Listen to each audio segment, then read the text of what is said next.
Hi there, Cancer. Thank you for joining me for your monthly forecast for December.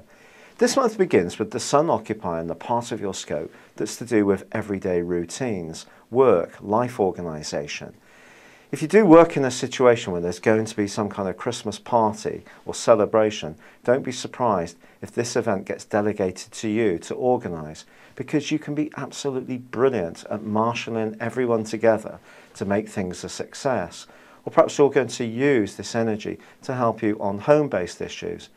But the ironic thing is, although this is the run-up to Christmas time in the new year, there could be a totally unexpected opportunity to progress around your career, which occurs in the first 2 weeks of this month. The Sun and the new moon, and then Mercury when it joins on the 5th, are combining with Uranus, the planet of surprises, which is right at the top of your solar midheaven. And that's asking you to be open-minded about the type of roles that you could undertake. So if you're looking for a job, or you're in an existing situation, and the possibility of doing something that's outside of whatever you've done before is discussed, don't immediately dismiss it. It could actually turn out to be one of the most exciting and fulfilling things you have ever done. So do stay utterly open-minded. Now, lasting over from last month, there is a tremendous link all this month between Jupiter in your sign and also Saturn. If you are someone who's creative and you're building up your efforts and your energies on a project which is very important to you, as long as you put the perspiration in to match your inspiration, whatever you set up this month could last for a very long time. So even if you don't see immediate rewards, keep the hard work going. Now Mars is going to be moving on the 8th. It moves into Libra. Now this is an influence which is going to last for an extremely long time. This is very rare. It's going to go on through to the 3rd week of July next year, so that's 8 months. And it could see you making some fundamental changes to where you live or within the family during that time. This could be structural. You might find yourself wanting to build an extension, change the interior of your home in a way which creates more space, more comfort, or you may want to move altogether. But anything to do with family affairs can see you a bit spikier, a bit more defensive, and it's going to be important that you don't get too caught up in this in a negative way, and particularly in the second half of this month. Why?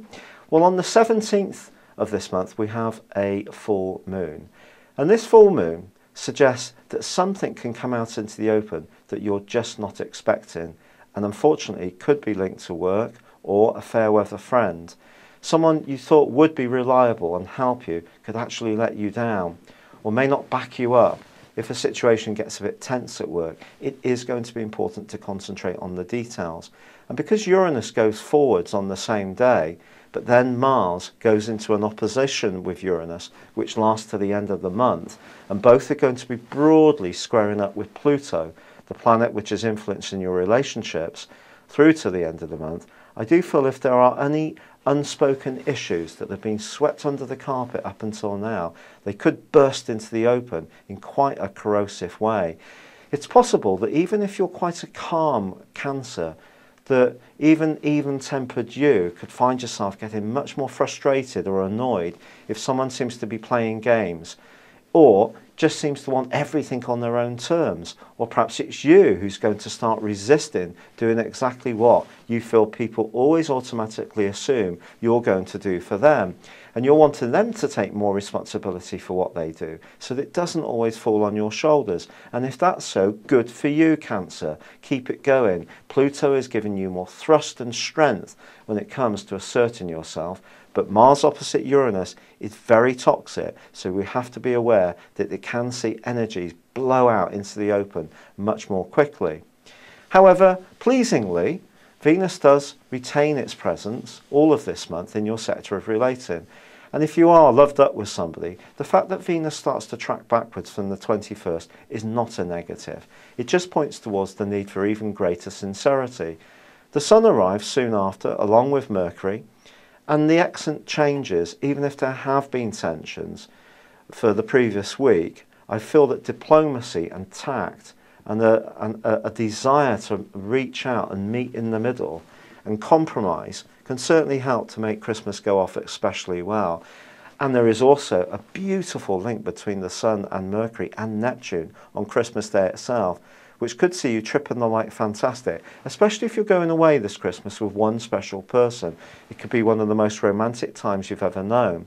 The more corrosive stuff with Mars and Uranus and Pluto is much more likely to come out where people are just so inconsiderate, and you are one of the most caring and generally very thoughtful members of the zodiac. But you do like to be controlling, and somebody can resist that of you this time, so you need to be conscious of this.